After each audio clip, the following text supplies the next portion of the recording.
And we're back. Excuse me for a slightly longer than normal break. I had to set up my meds for the rest of the week. But yes, he came out of the door and into a long, straight hallway. He paused for a moment, turned around to look at them behind him. Seven was bent over, apparently doing something to the door. What's he up to? Junpei had spoke more or less to himself, but apparently Seven had heard anyway. Larger man stood up and turned to Junpei. I was just putting one of those plates in there. But I'll keep the door from locking again. Now we can come back here anytime we want, right? Huh, why would you want to come back here? Snake was a reasonable one. Seven thought about it for a moment before he answered. I might like to play a little piano. Piano? Come on, let's get moving. Actually, that's a really smart move. If the door did lock behind us, then that would mean that specifically Zero wanted to keep us from going there. So making sure we can do things on our terms and less of his, and we're not breaking any rules. So and the system for blowing up the things in our stomach is automated. Can't really do much about it in theory. And yeah, that was a surprisingly easy puzzle once I stopped goofing around with the piano keys. We aren't out of this yet. Without waiting for an answer, Seven started off down the hallway. Snake shrugged, sighed, and quietly followed Seven. That's a lie, Junpei thought to himself. He had difficulty enough believing Seven could play the piano. Even if he could, the piano they'd just left was largely useless, the keyboard completely scrambled. If Seven wanted to come back, it was unlikely he intended to do so in order to play the piano. But if that was the case, why would he want to leave the door unlocked?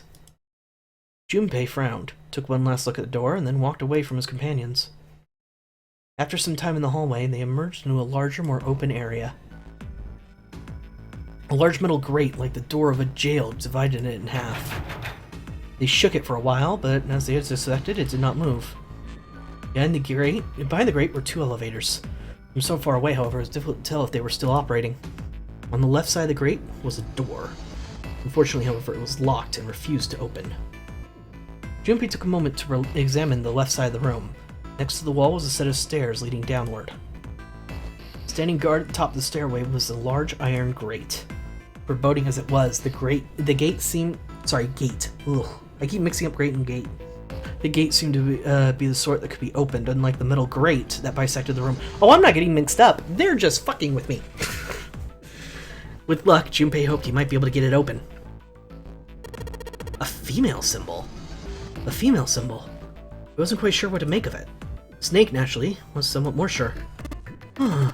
The Venus symbol, I imagine. Right, it is specifically the Venus symbol. We are seeing a lot of astrological signs. That was me knocking something off my desk as I picked up my notebook.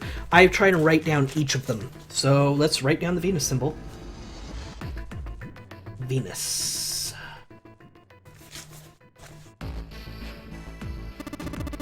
Do you recall the similar symbols near the large central hall stairway? They reference many of the solar bodies. Yep, Sun, Saturn, and Earth. So as you can see, that one is likely not the woman's symbol, but a Venus symbol. So I assume. While they had been discussing the symbols, Junpei now realized Seven had slipped away. His absence now felt, Snake and Junpei turned to look for the missing companion. There. Seven had left them to head down the hallway, extending to the right of the stairs. Junpei grabbed Snake to lead him in the right direction, and they both headed off after Seven. Before long, the three of them stood in front of a door. It was a French door. I was going to make a joke, but no matter how I worded it, it would have sounded racist. So I'm going to not go with that. Junpei tested the door and realized that, unlike so many others they had encountered, it was unlocked. Although almost as though he were afraid it would suddenly lock itself, Junpei threw the door open.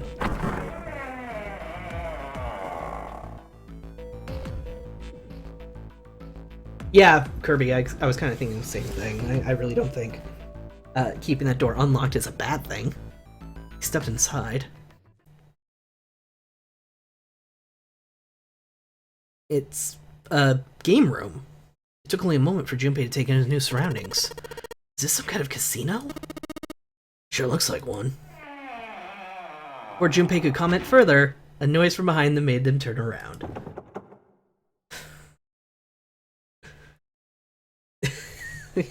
Took care of it for you. Snake was shaking the was shaking the door they'd just come through.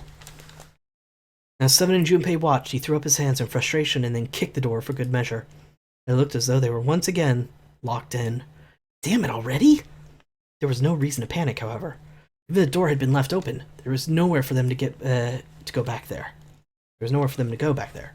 They would have to find another way out. All right, guys, let's split up and search this room. Come on, no dawdling. Let's go quickly now.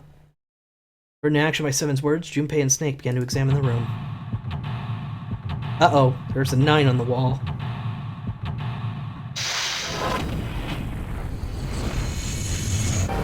Seek a way out. Another locked room. Alright, this time I'm gonna save, and we're gonna switch the screen setup. File. Think file lets me save? No, it does not. I have to, hold on. I have to activate my controller so I can save. Come on. It hates to turn on. It does not like...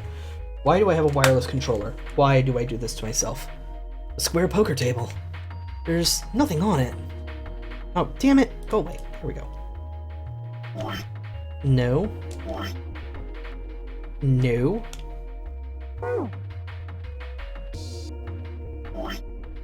There we go. No. What are you doing, game? Yes. There we go. I pressed the wrong button. That makes sense. That makes more sense. Alright. Now then. Turn you off because you're dumb. Ooh, a card. A 5 of spades. Also... Interesting. There's nothing on the table anymore. This music is really good. Yeah, the music's... I like it. Well, will you look at that? Someone left a bottle of booze here. Don't mind if I do. Look. Ah. Oh, that hits the spot. Feels like my throat's burning. Damn, you really drank it. You don't know how long it's been there. That was probably a big mistake. But sure. Junpei, I found this on the counter. Feels like a playing card. 7 of spades. Right? Search it. 7 of spades. The 5 of spades. Alright, they are the same card back. Hey Junpei, I just found this on a shelf. A playing card. 4 spades.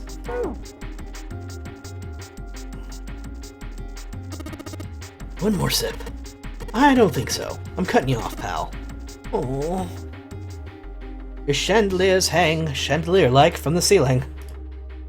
Counter's pretty well polished. You. Wait. How do I get to you? Okay, maybe I don't get there from here.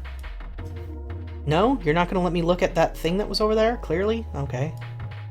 No, that just kicks me back. No. Okay. Cheers. It's a chair. Yep, totally a chair. It feels like a chair. Nothing more, nothing less. I will check every chair, damn you. Those are some strange-looking chandeliers. Look like the UFOs from the movie Michelle's Farm Tools. Well, what kind of movie is that? How do you remember the movie? You're amnesiac. Make up your mind. There's firewood in the fireplace. Alright, so we can light it if we had something to light it with. Well, at least this one isn't lit like the first-class cabin. That's why it feels a little chilly in here. If you shine these lights together, I bet it makes a shape. It's a weird-looking thing floating in there. Junpei, I feel a frame here. What sort of painting is it? Clouds, maybe? Clouds? Well, maybe it's a rabbit. A rabbit? Well, it's not that. It might be a close-up of some teeth.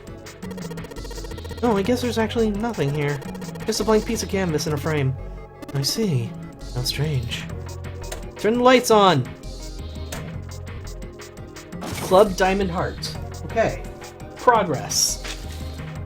Let's go back to my other note page. Club Diamond Heart.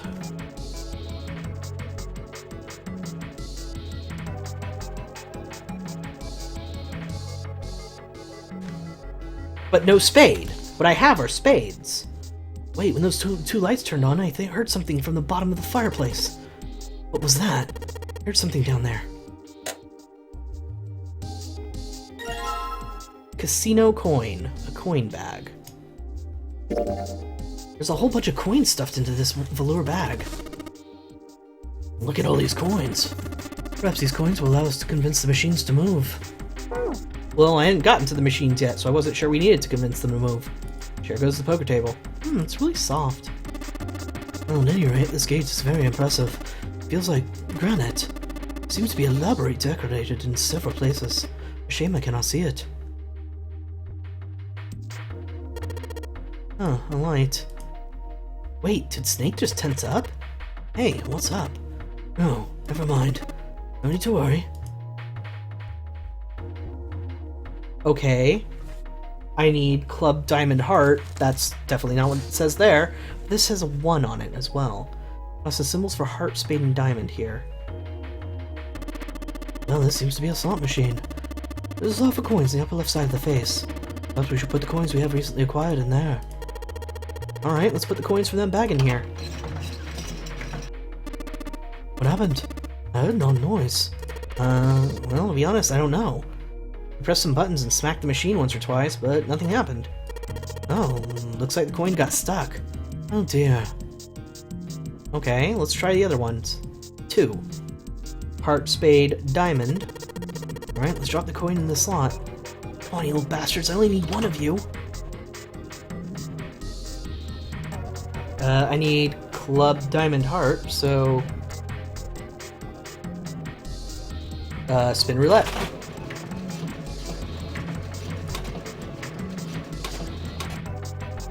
Hey, would you look at that?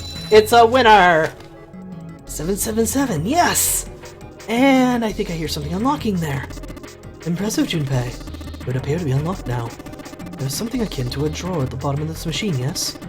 This is the pickup drawer for dividend. And probably the lock in the drawer got unlocked. Please open it if you would. What is it? Is there something in there? Yeah, a playing card. And this. A key with the Venus symbol on it. Excellent, Junpei. Now we'll be able to open the gate. And we just need to figure out how to get out of this room. Correct. Come on, Junpei, hurry up. And he's off. There's a playing card and a Venus key. Better put the key in my pocket for later. As for the card, the 2 of spades. 2, 4, 5, 7 so far. 2, 4, 5, 7. I bet we need to find the digital root of those.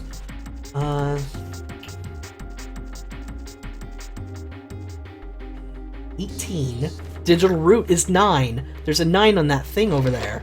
I'll bet that's it. Can you inspect the light again? Sure.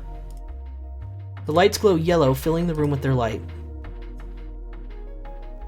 Usually you get a different reaction if you do it 3 times, but I didn't get anything. Let's check this one out just in case. Third really doesn't match. In other words, I lose. The coin slot. Okay, so you're not going to let me? Plate says 3. Okay. Light shine with a bright yellow glow. Still confused why Snake would react like that. Me too. An ace. Seems a card attached to a panel. Attached very well, it seems. If you don't mind, what sort of card is this? It's a playing card. The ace of spades, in fact. Here's the card slot. Looks like we need to play a playing card in here. Alright, let's give it a shot.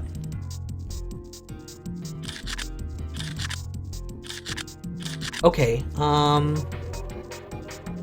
of these equal 9 with added to an ace, and it's only letting me do 1 at a time.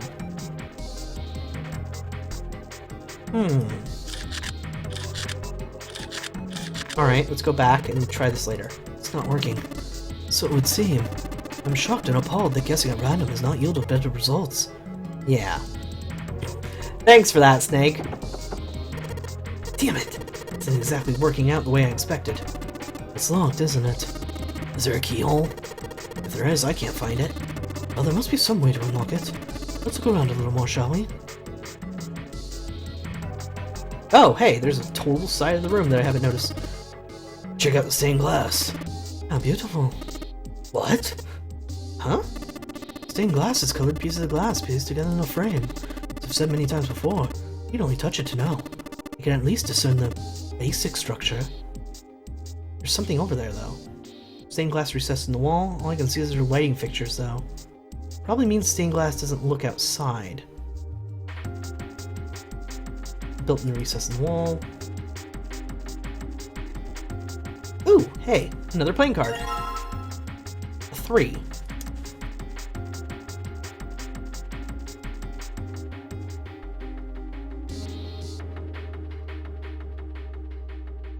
No, that ruins the route.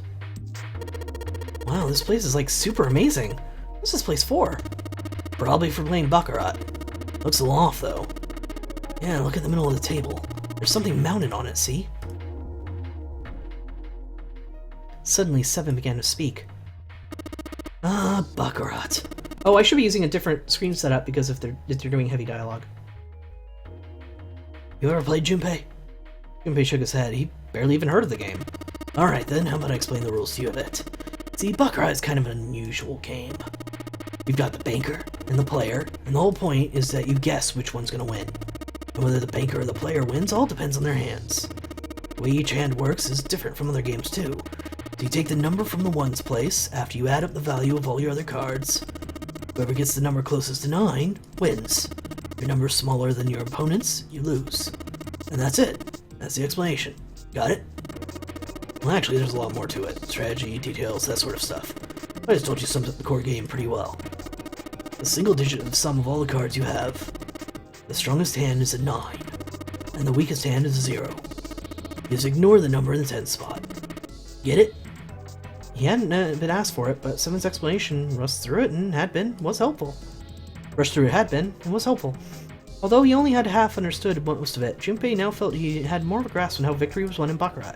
However, Junpei had no way of knowing if the puzzle of the Baccarat table in front of him was made to use the rules, and if it did, in what way.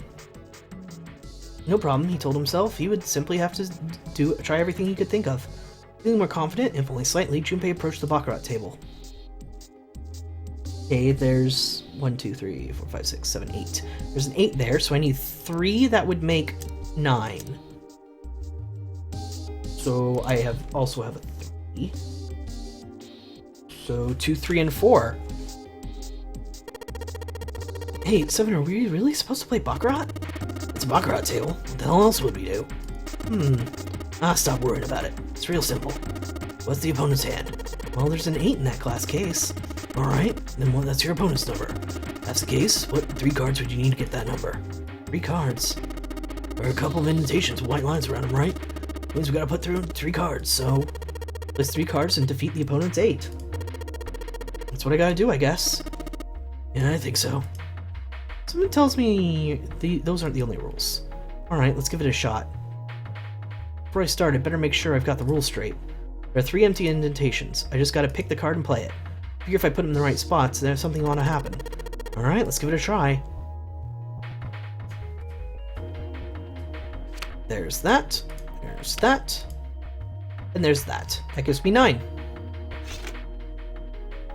Alright, if I just put down these 3 cards... Yes! Open for me! Great! You did great, Junpei. I think it's telling us to take the 8 card? Come on, let's grab it. Alright, let's take this card. Cool! Card 8. I now have 8. Let's take the rest back. 3 cards I put down are stuck to the table. They won't be going anywhere anytime soon. Oh. Interesting. Well, now that I have the 8, I bet I combine that with the ace to make 9. Oops. No. Give me over here.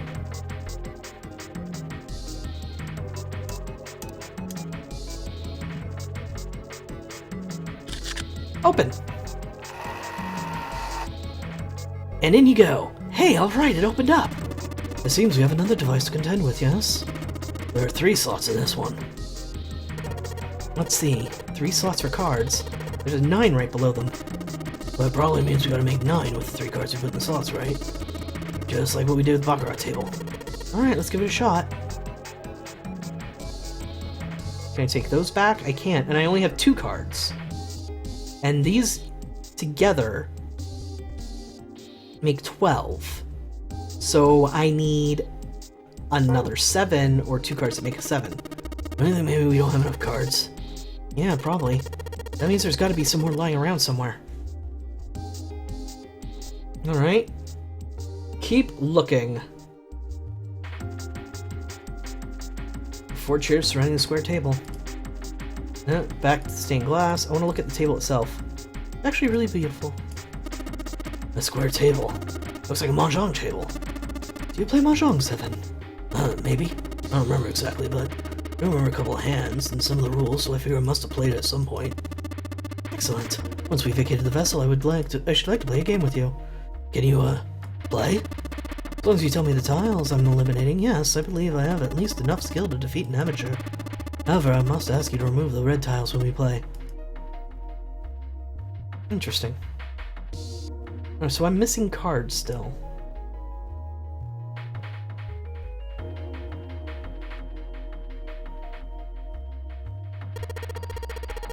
That makes it look like you have candeliers. No, take that back! You're a chandelier! Junpei, why do you talk to yourself so frequently? And with such stupid jokes. There's a lot of expensive glasses. Even cheap drinks taste great out of glasses like these. A whole lot of glasses on that shelf. Doesn't look like there's anything else back there, though. A whole lot of glasses over there. Not getting anything, huh?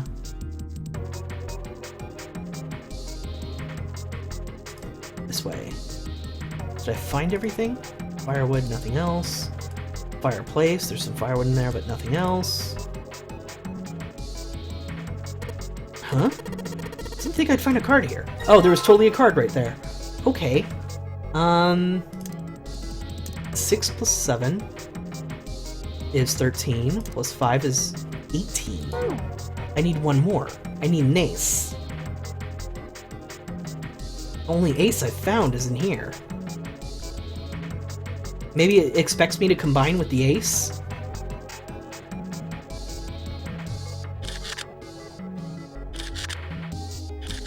Yep, I guess it just combines with the ace. Alright, so I put all the cards we had left in the slots. What happens now? Is that... Yes, I did hear something from the exit! Excellent work, Junpei. Wonderful.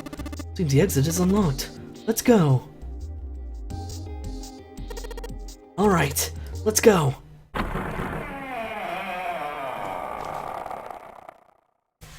That one wasn't too hard.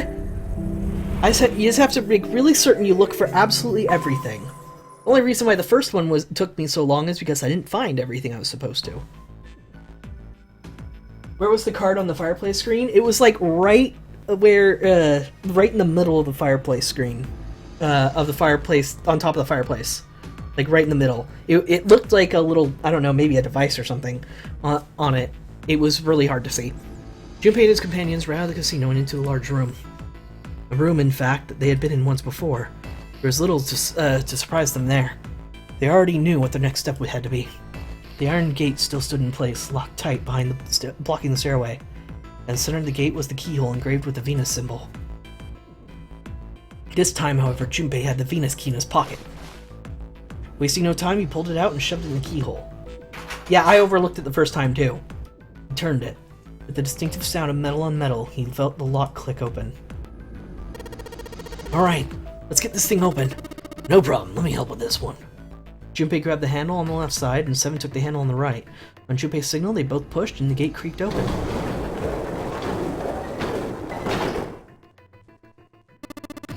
It sounds as though you have opened it. We should be able to reach the sea deck now, I imagine. Snake, are you gonna be alright? I mean the stairs. Please do not, do yourself the embarrassment of underestimating me. I would be unlikely to trip even if I were running backwards. Good to hear. Let's move. At Seven's words, they leapt into the stairs and jogged quickly down them.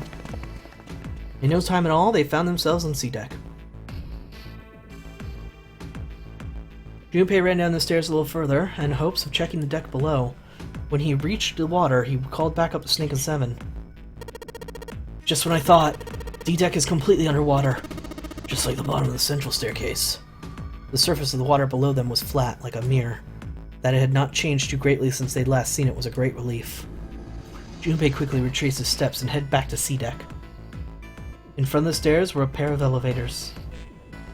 I know Snake's reaction to the lamp was probably nothing, but I'm still kind of hung up on it. Some cases can tell the difference between light and dark, and there's an extreme change in lighting there, so... Yeah. I'm trying to think of what aspect of a light would he be able to sense that other people wouldn't. They appeared to be identical to the ones on the upper floor. Between them, attached to the wall, was another card reader. Okay, so that's a Venus-like symbol. I wonder what it specifically is. They'll probably tell me, granted. I'm going to write it down anyway. Hey, check it out. It's the symbol for Lotus. Really? That's a bit too fitting. What? See, it's got the woman symbol and then it's the devil horns, right? Yeah, I see it. No two ways about it. That was a pretty good one, kid. Oh, it was a joke. Cute. Seven tousled Junpei's hair in what was likely thought to be a friendly manner. Junpei feared his neck might break, even though it was clear Seven had kept his strength in check. Thankfully, Snake interrupted. After Junpei's observation, he'd gone over to examine the card reader. It is the Mercury symbol. Okay. Gracias, Lotus, putting Mercury. That marks you mistook for horns, a stylized version of the wings and staff of Hermes. Wings and staff, huh? So she beats you with the staff until you die and go to heaven? Sounds like Lotus, alright. Seven shook Junpei's head even more vigorously, and the younger man began to feel as though his brain was being jostled around inside his skull. He began to feel rather ill. Unless we can activate the device, I doubt the elevator will function. In other words, we gotta find a key card with the Mercury symbol on it. So I would assume. They decided to leave the elevators alone for the time being and headed back to the stairs. To the left was another hallway. There were a great many doors lining both sides of the hallway. They seemed to stretch on forever. All three men suddenly felt very small. Oh shit! We don't have time to check all these, are we? Maybe we can come back here later. Let's check out the other side. They turned around and went back the way they'd come. To the right of the stairs, another hallway stretched out, reaching deep into the bowels of the ship. After a few moments of moving briskly down the hallway... Why do they always call it bowels of the ship? Is that a reference to the poop deck? Because it's gross either way. They emerged into an area roughly the same size and shape as the one on top of the stairs. On the left side of the room were 4 French doors.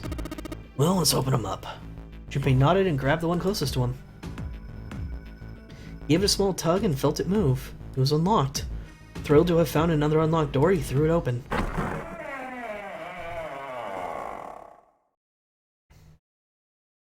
Junpei didn't know what to make of what he saw. Uh-oh. A 3, a 7, and an 8. He simply stood, unable to speak. Seven's eyes opened wide and his mouth gaped. After a few long moments, Seven at last managed to speak. Hey! What is this place? A massive room stretched out in front of them, more a cavern than a room. Its vastness was oppressive, and it bore down on Seven and Junpei. It was not empty, however. The entire room was filled with lines upon lines of beds. They were simple things, little more than pipe and thin mattress. And those look really uncomfortable. Is this a hospital? He at last be able to put a name to the harsh scent that pervaded the room. The room was full of the clean smell of antiseptic solution. In the center of the room were shelves stacked with medicine and a number of medical devices, the function of which Junpei did not know. More importantly, however, on the back wall of the room were 4 doors, but only 3 of them were marked. 3 of them were emblazoned with a large single-digit number made with thick red paint. The door on the left was labeled 3. The second door from the left had no number, but a third had been given a 7. The door on the right bore an 8. There could be no doubt they were numbered doors. It did strike Junpei as strange, however, that the door between 3 and 7 should be blank. What, he wondered, could it mean? Let's take a look at those doors. Yeah, good idea. 3 of them threaded their way through the beds toward the back of the room. Upon reaching them, they proceeded to investigate each door in turn, but to no avail. Do they have the readers? It looks like on the bottom screen they do, but on this top screen, I don't see it, but it's cut off on the side, so Yep, locked, just like we thought. Naturally. After all, there are rules to the notary game, and to allow those doors to open easily would violate those rules. Unless we can authenticate ourselves with the red, number doors will. Whoa, whoa, whoa, check this out. Suddenly Seven spoke up, interrupting Snake. Look at the red. There's nothing on it. Huh? Don't you remember the red back at the main staircase? There wasn't anything on it. It said vacant. On the little screen, remember? Oh, yeah. Yeah, you're right. But this one... There's nothing. Right? You think it's broken? Only one way to find out.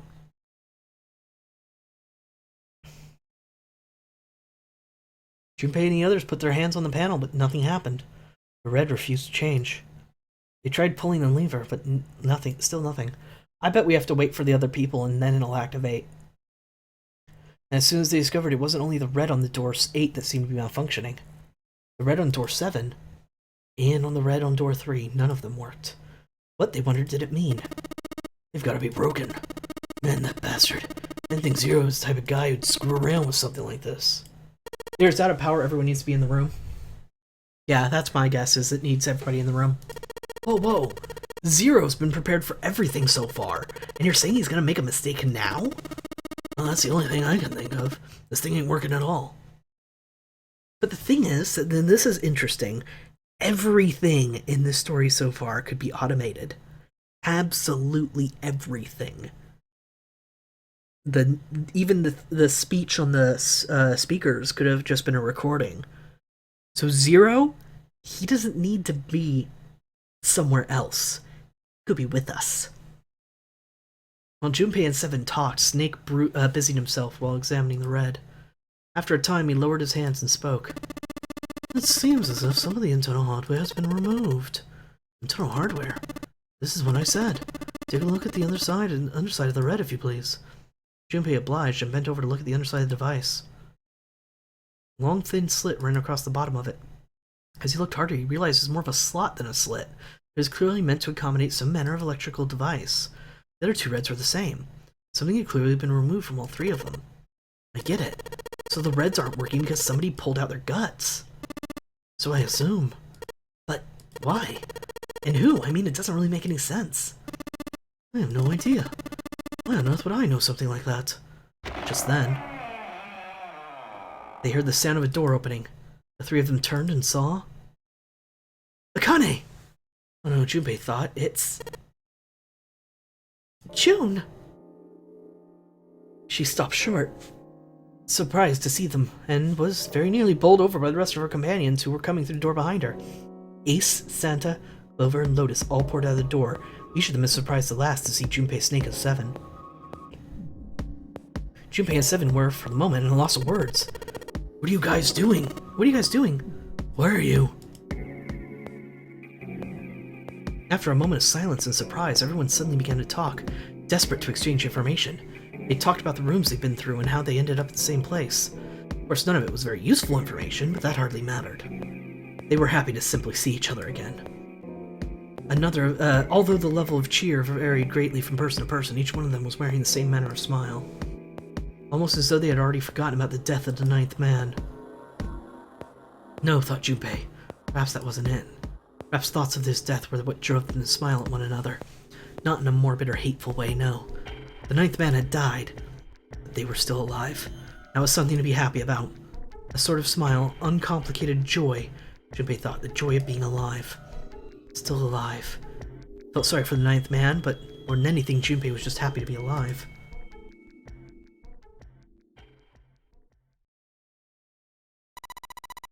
This is bad, though. I don't trust Seven, not a bit. He asked why they were there.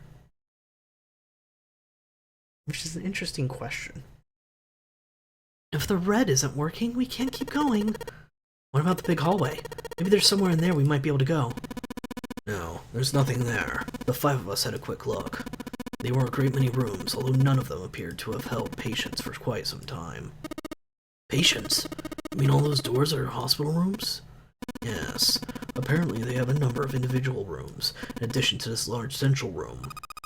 There was a door down at the end of the hallway too, but it was locked. It had some of those solar system mark things on it. It was the Jupiter symbol. Alright, Jupiter. Write that down. I don't know what that looks like off the top of my head, but I'm sure they'll show us. Jupiter. Wonder what it means. Confusion seemed to be the consensus. That reminds me, what's the deal with this big room, anyway? What is this thing? Was this some kind of huge passenger ship? Oh, I got the voices mixed up. Oopsie. No one, not even Snake, appeared ready for offer an answer until Seven unexpectedly spoke up. I bet it's a hospital ship. In fact, it's probably the Gigantic. Really? They're just gonna go straight up with the Titanic references, huh? The Gigantic? Junpei looked at Seven, shocked both by his knowledge and the apparent identity of their prison. He was not the only one. What's the Gigantic? Seven nodded to Lotus and began to speak. The Gigantic. He explained that she had been the sister ship to the Titanic, built in the early 20th century. The Titanic had two sister ships, who were identical to one another in nearly every aspect. The Gigantic was said to be one of them. She was initially intended to be a passenger liner, like the Titanic, but soon after the ship was launched, the First World War began, and she was pressed into duty by the British Navy as a hospital ship. Sometime later, the Gigantic was damaged by a German mine in the Aegean Sea. She managed to run aground after the incident, and consequently was not sunk. What then happened to the Gigantic after a fateful encounter with the Aegean Sea? One theory ran that the man named Lord Gordain purchased her. Lord Gordain, it seemed, had been one of the few survivors of the Titanic tragedy. That trauma turned him into an obsessive collector of all things related to the Titanic. As his obsession deepened, he began to desire the Titanic itself. That, of course, was impossible. The Titanic lay at the bottom of the Atlantic Ocean. The Gigantic, however, had not suffered such a dire fate, and she was identical to her sister ship. She caught Lord Gordain's eye. So, you're saying this Lord Gordain bought the ship? Yeah, at least I think I am. That's impossible. No way there's some boat that's almost 100 years old. Pipe down, just pay attention. What, that's it? Well, you've got any proof? Proof? Proof that the ship is really the Gigantic. Well, the ship's got stuff that's like the Titanic and the hospital ship, so I just figured. Oh, for goodness, don't tell me that's your only reason. No, I've got more.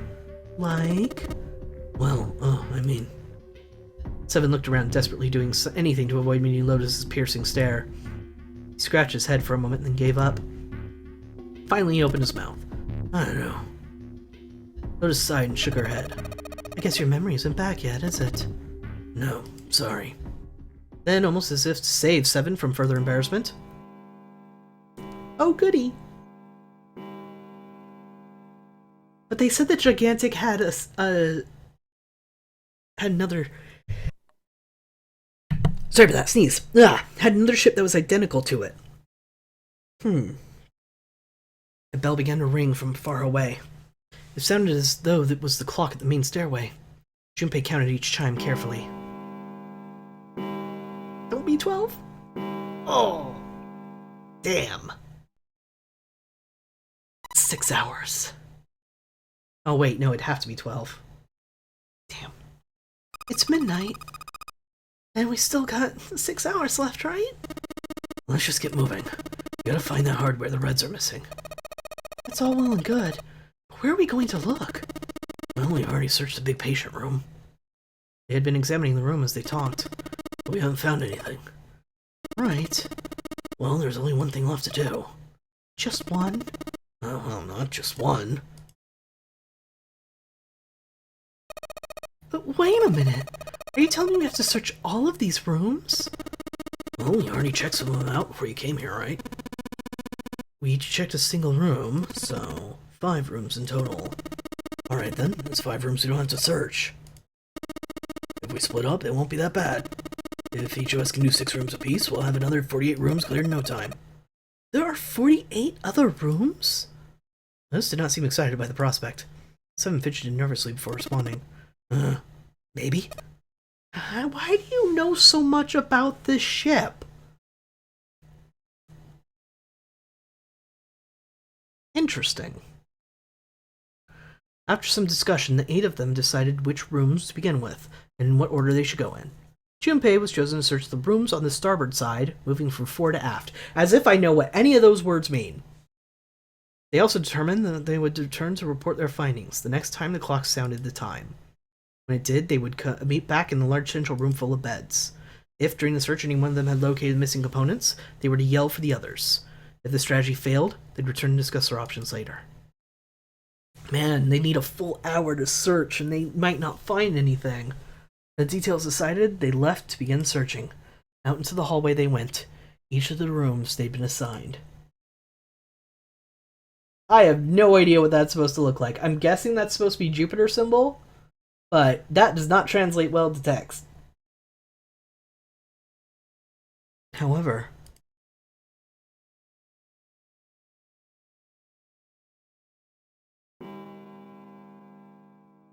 yeah, I'm sure they'll probably show me. From far away, Junpei heard the bell ring. It did so only once. It was 1 a.m.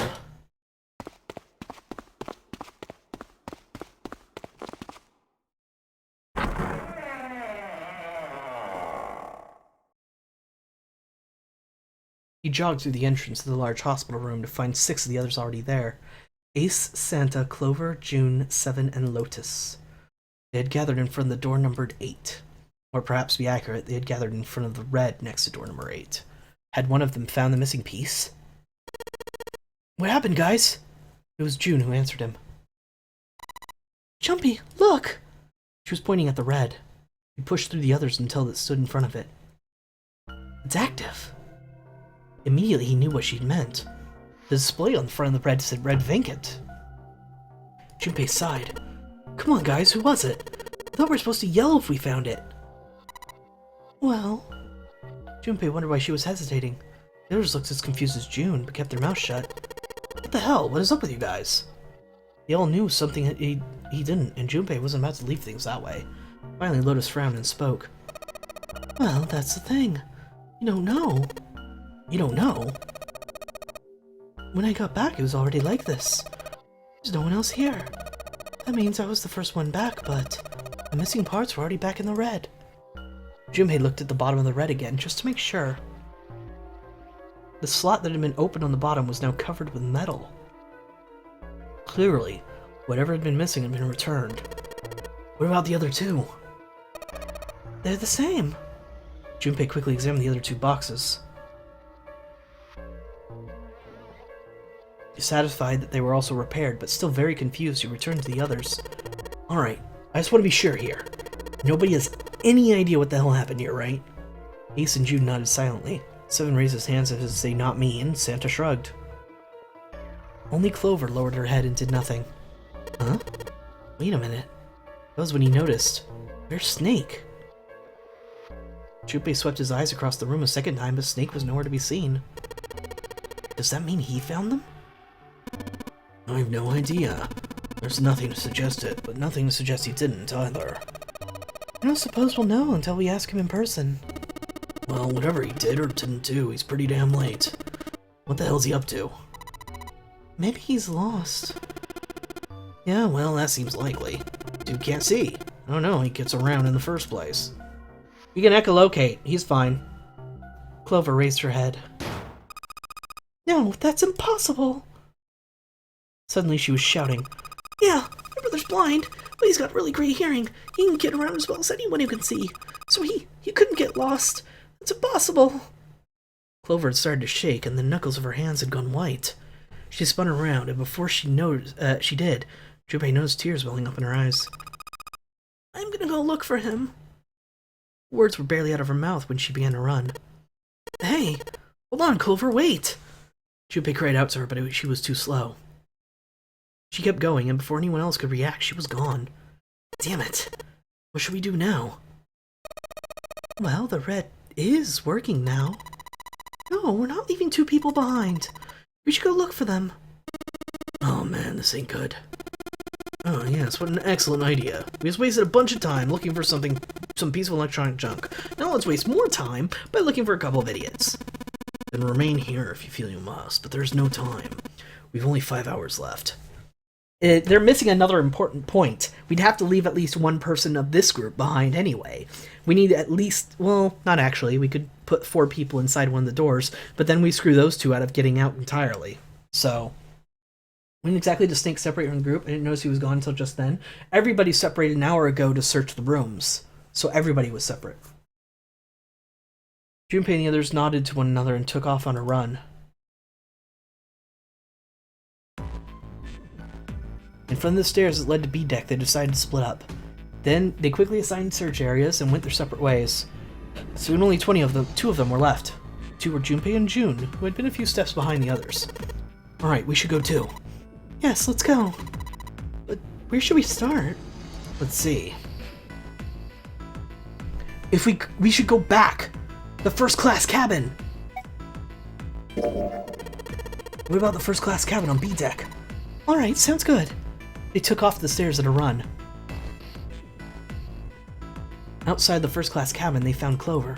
She was standing in front of the wall. She was staring at a meaningless point in the wall, her eyes blank. What should Junpei do? Talk to her, of course. Are you alright? He did his best to sound friendly, but Clover didn't respond. Look, I know you're really worried, but, you could think of no words to say that didn't sound hollow and fake. Junpei hesitated. Clover was so consumed by worry and fear that Junpei feared it would crush her.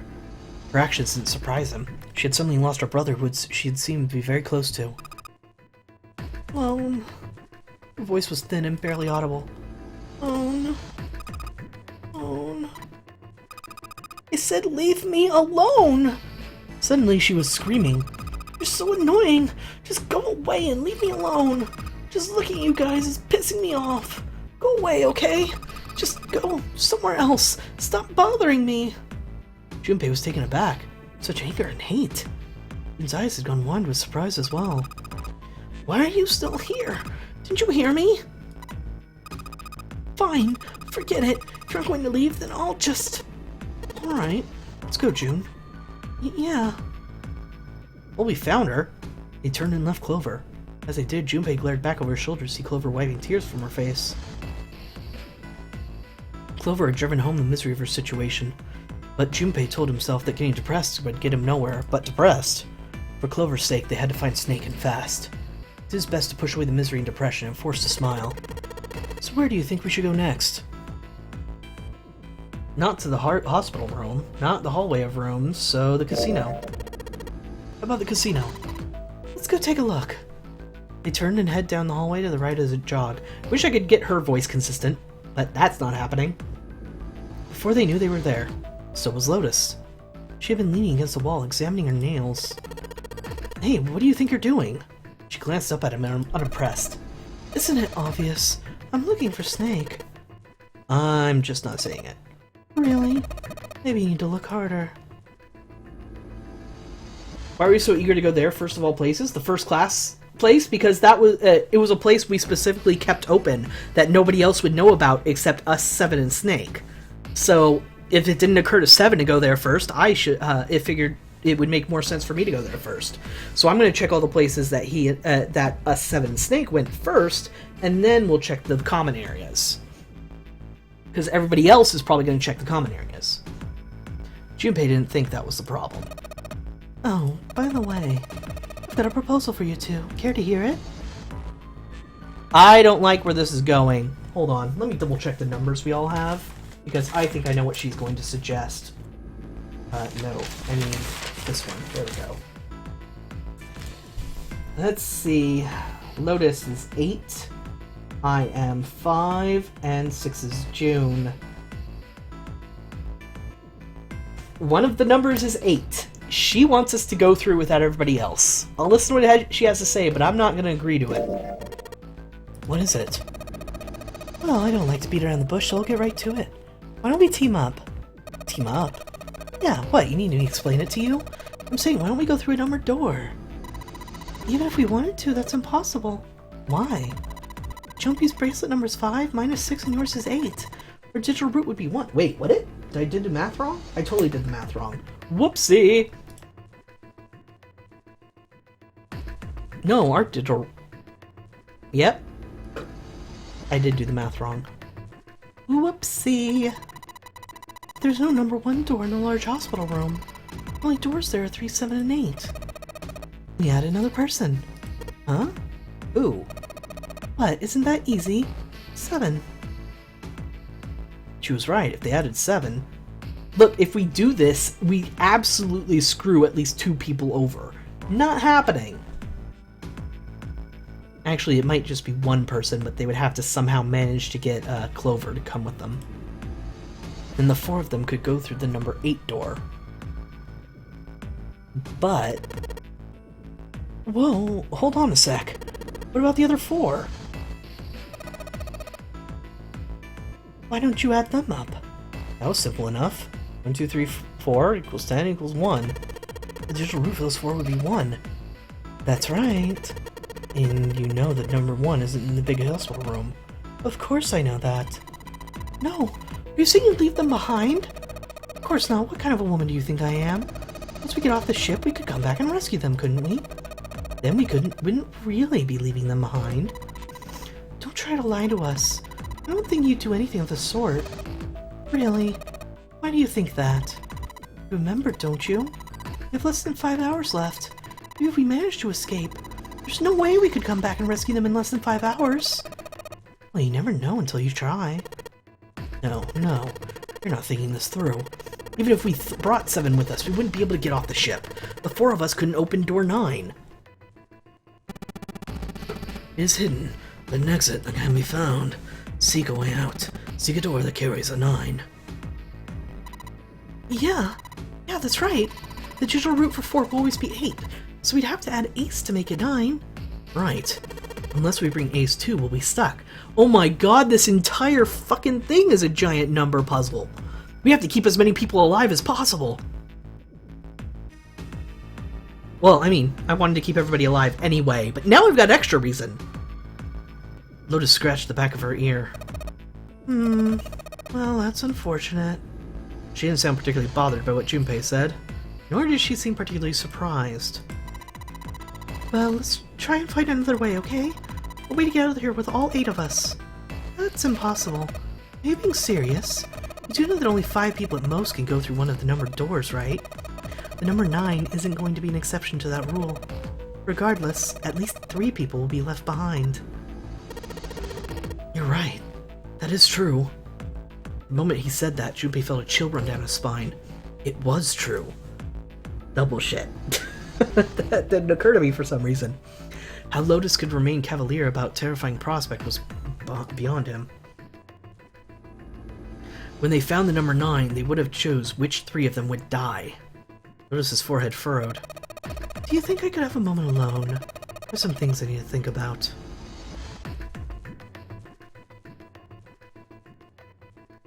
Junpei and June turned and began to walk away from Lotus. Talking to her had left them feeling ill.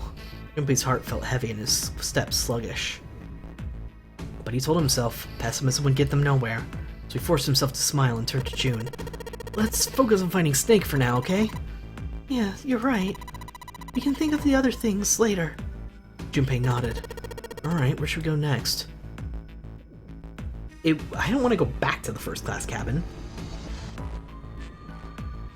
The large hospital room is where we came from, so I guess the hallway with all the rooms is the best option. Let's go back downstairs and check the hallway with all the doors. Took off on a run down the stairs.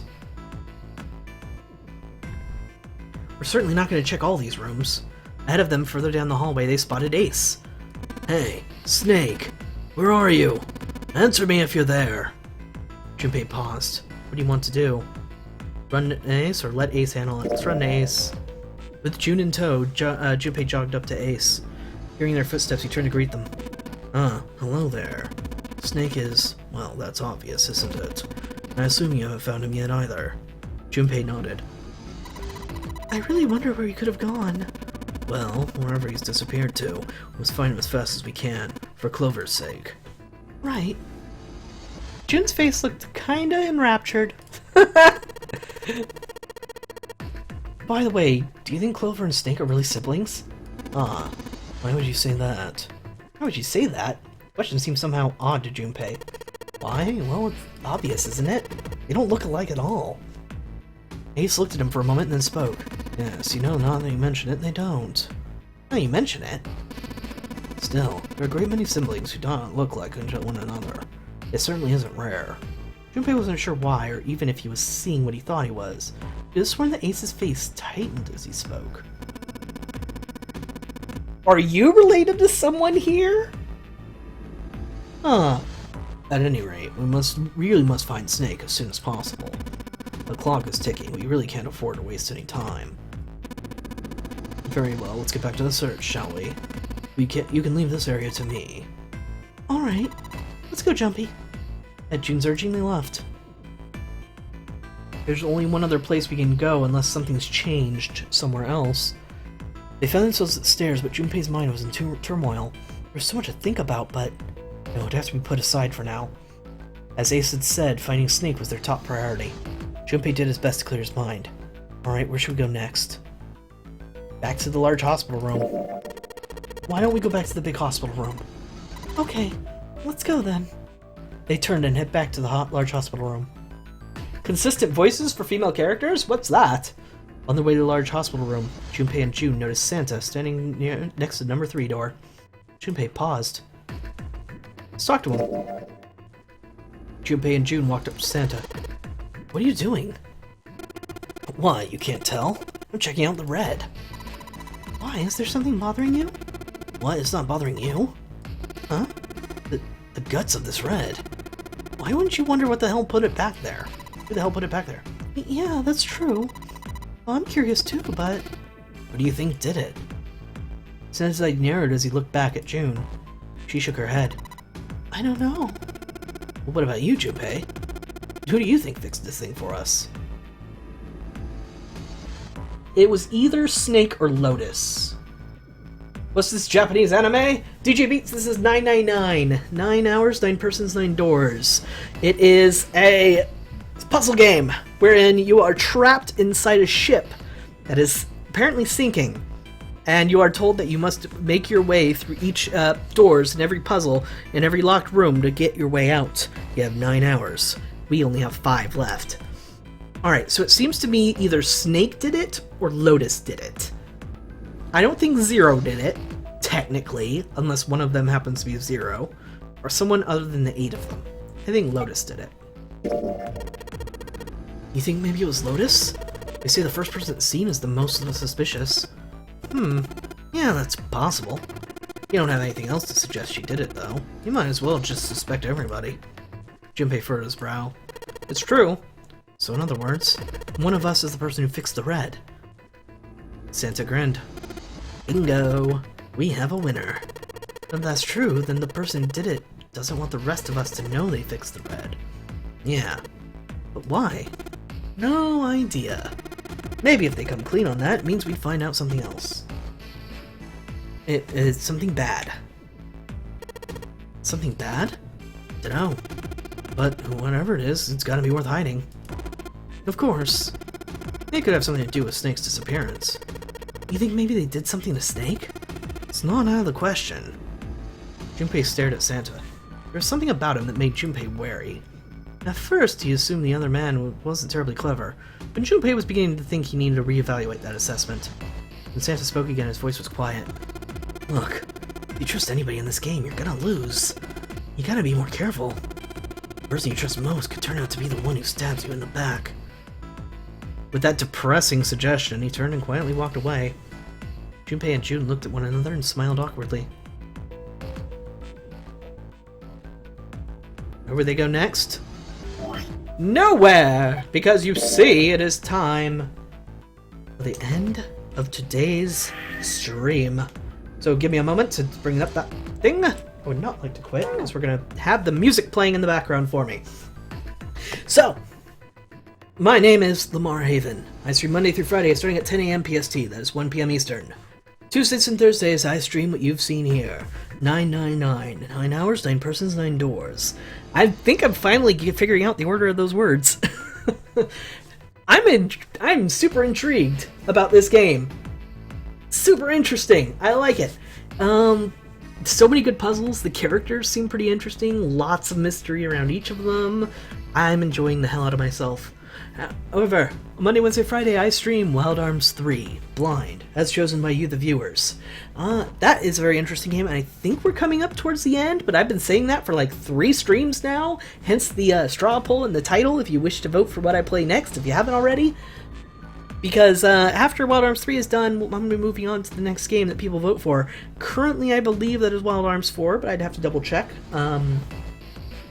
That was terribly interesting, even though thinking was hard thanks to sleep deprivation. Well, then Night Kirby, come back Thursday and we'll play more. Tomorrow's Wild Arms 3 stream, it won't be late or anything, it'll be going on time, but I have to hard stop at 1 o'clock my time, because I have a job interview at 2, and I can't miss it. Alright, anyway. Tuesday, Thursday streams get cross-posted to my YouTube. Speaking of YouTube, you can either follow the link on screen or link below the stream to my YouTube channel. On YouTube, I have 2 YouTube-specific series. Monday, Wednesday, Friday, they are Resident Evil 4 and The Binding of Isaac Afterbirth. I might not get 3 episodes of Binding of Isaac Afterbirth this week. Maybe, but I intend to. I have tomorrow's recorded. Wily Arms, Mega Man Edition. That would be a fun version of the game. Anyway, that's it for me for today.